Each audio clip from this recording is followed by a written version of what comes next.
जय हिंद दोस्तों। तो अब हम पढ़ेंगे ओम्स लॉ के बारे में। ओम्स लॉ के बारे में एक जाने माने टॉपिक होता है करंट डेंसिटी, वो हम पढ़ा चुके हैं। अब देखिए, अब हम ये पढ़ाएंगे ओम्स लॉ के बारे में। तो ओम्स लॉ क्या होता है? देखिए, ओम एक जर्मन वैज्ञानिक थे। उनका जो थ्योरी है वो ये बताया है कि किसी सर्किट में, किसी वायर में अगर हम एक लोड को कनेक्ट कर दें और उसमें वोल्टेज को प्रोवाइड करें, तो वोल्टेज में अगर हम वोल्टेज को बढ़ाते हैं तो करंट भी बढ़ता है, अगर वोल्टेज को घटाते हैं तो करंट भी घटता है। वो कितना बढ़ता है, कितना घटता है, इसी के बारे में वो बताया है और एक थ्योरी दिया। तो उसी को बोलते हैं हम क्या? Ohm's law.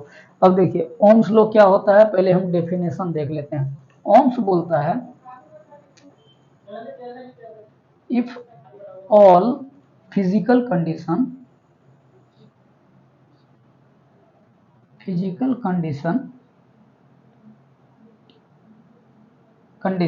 remaining same,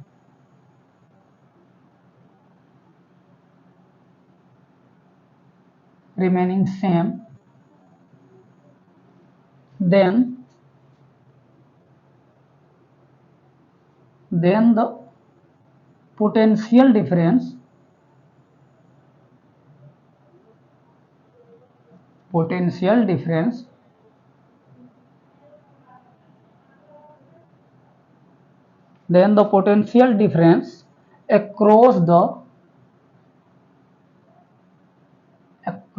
ends of the conductor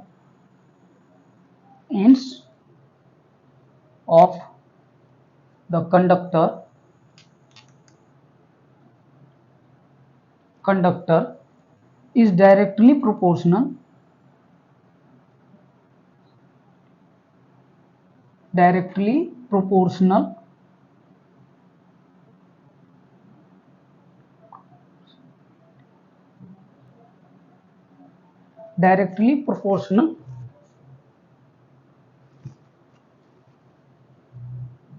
to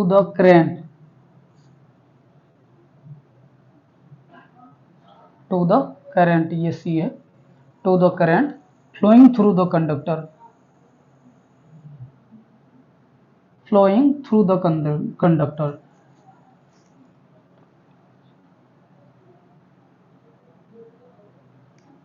through the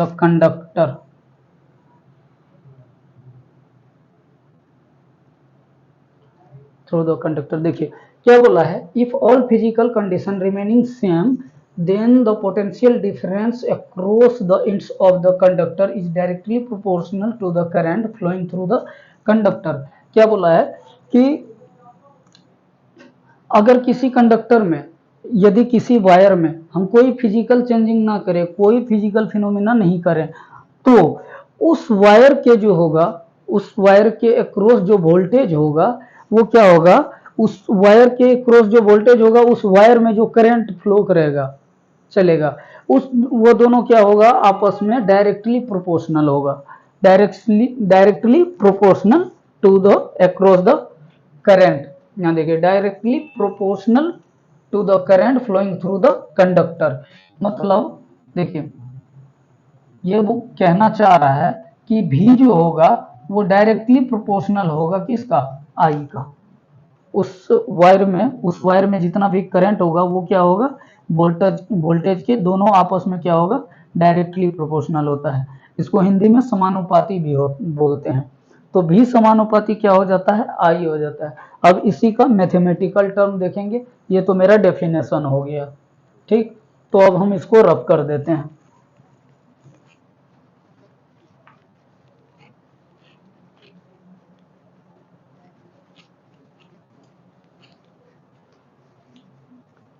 अब देखिए, पहले वी आई ग्राफ देख लेते हैं। वी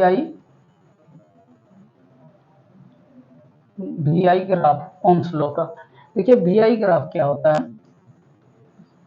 ये हम ग्राफ बनाते हैं। ये वी है, ये आई है। ओम्स लॉ ये बोलता है कि अगर हम वोल्टेज को बढ़ाते हैं तो करंट भी बढ़ता है, वोल्टेज को घटाते हैं तो करंट भी घटता है। तो अगर हम वोल्टेज को बढ़ाते जाएंगे तो करंट भी क्या होता है, बढ़ते जाएगा। तो इस तरह से रिजल्टेंट वेक्टर एक ऐसे आता है। और इसी को हम क्या बोलते हैं, स्लोप। मान लीजिए ये थीटा है, तो यहाँ पे स्लोप क्या होता है, टेन थीटा। टेन थीटा बराबर क्या हो जाएगा, v अपॉन आई। और इसी को हम क्या बोलते हैं, बराबर आर। ये क्या होता है, आर के बराबर होता है। ठीक, और ये आर क्या है, रेजिस्टेंस।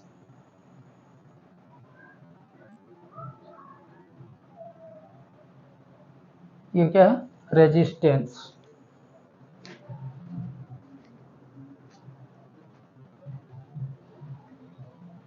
तो अब देखिए, अब हम चलते हैं मैथमेटिकल टर्म पे। ये तो आपको समझ में आ गया, ये वी आई ग्राफ होता है, वी को बढ़ाते हैं तो आई भी बढ़ता है, और ये रिजल्टेंट वेक्टर उसका जाता है। और इसी को क्या बोलते हैं, स्लोप बोलते हैं। स्लोप बराबर टेन थीटा बराबर होता है, टेन थीटा बराबर ये क्या हो जाएगा, वी अपॉन आई, और इसी को हम आर बोलते हैं। अब देखिए हम इसको मिटा देते हैं। अब चलते हैं मैथमेटिकल पे। देखिए डेफिनेशन से क्या निकला था हमारा, v इक्वल टू v समानुपाती आई, ये निकला था, v समानुपाती आई, ये निकला था, डायरेक्टली प्रोपोर्शनल टू द आई। अब देखिए जब इसको डायरेक्टली प्रोपोर्शनलिटी को हटाते हैं तो इसके बदले आर आता है हमारा, एक ओमिक कांस्टेंट। तो v बराबर हम आई इंटू आर लिख देते हैं, इसके बदले में एक आर आई के बगल में दे दिए। ठीक, तो ये हो गया v बराबर आई आर। और इसी को बोलते हैं ओम्स लॉ का स्केलर फॉर्म। स्केलर फॉर्म, ठीक, ये हो गया हमारा स्केलर फॉर्म। अब देखिए इसी को ओम्स लॉ को पढ़ेंगे इन vector form. Ohm's law in vector form. Form, अब देखिए Ohm's law in vector form, तो v बराबर क्या है, आई इंटू आर।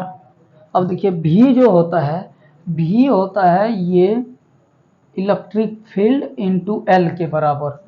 देखिए आपको रफ में समझा दें, ये अगर कोई लेंथ है, वायर है, इसका लेंथ एल है, तो इसके अंदर जो वोल्टेज होगा वो इसके अंदर जो इलेक्ट्रिक फील्ड है, ठीक, वो इलेक्ट्रिक फील्ड और ये एल, ये दोनों का क्या मल्टीप्लिकेशन के बराबर होता है। तो इसके अंदर जो वोल्टेज होगा वो v बराबर हो जाएगा E into L. E into L इसके बराबर होता है। तो यहाँ से हम क्या लिख सकते हैं, v को ई एल लिख सकते हैं, और बराबर आई को आई, और आर बराबर होता है रो एल बाय ए। ये फॉर्मूला है, ये आपको ये सब पॉइंट याद रखनी है। अब देखिए एल एल कट गया, तो क्या बचा, ई इक्वल टू, यहाँ देखिए इसको हम मिटा देते हैं, ये लिखा हुआ जो है डेफिनेशन, इसको मिटा देते हैं बस, क्योंकि जगह कम है। अब हम देखिए इस लाइन में आते हैं, तो यहाँ के क्या बचा, E इज इक्वल टू क्या बचा, आई रो अपॉन ए। अब देखिए अगर हम आई ए को रहने दे, रो को इस साइड ले आए, तो क्या हो जाएगा, E upon rho is equal to I upon A. और आई अपॉन ए अभी आपको क्या बताए थे, जे होता है, जे वेक्टर, जिसको करंट डेंसिटी बोलते हैं। और वन अपॉन रो बराबर होता है सिग्मा। ठीक, तो यहाँ पे क्या हो जाएगा, ई इंटू सिग्मा, और बराबर इसको क्या बोलेंगे, जे। ठीक, अब देखिए ई जो होता है, ई और जे, ये दोनों आपस में पैरेलल होता है। ये क्या होता है, इलेक्ट्रिक फील्ड और करंट डेंसिटी हमेशा पैरेलल होता है, ऑलवेज पैरेलल। तो देखिए ई वेक्टर पैरेलल जे वेक्टर, ये दोनों स्केलर वेक्टर क्वांटिटी होता है। इलेक्ट्रिक फील्ड और करंट डेंसिटी जो होता है, ये दोनों वेक्टर क्वांटिटी होता है। तब ये वेक्टर फॉर्म में क्या होता है, हमेशा पैरेलल होता है। तो यहाँ से देखिए अगर हम इसको रिप्लेस कर दें, तो इसको ई को क्या लिख सकते हैं, ई वेक्टर सिग्मा बराबर जे वेक्टर। और इसी को हम ऐसे भी लिख सकते हैं, जे को पहले ले लें, जे वेक्टर बराबर सिग्मा ई वेक्टर, और इसी को हम बोलते हैं क्या, vector form. This is vector form.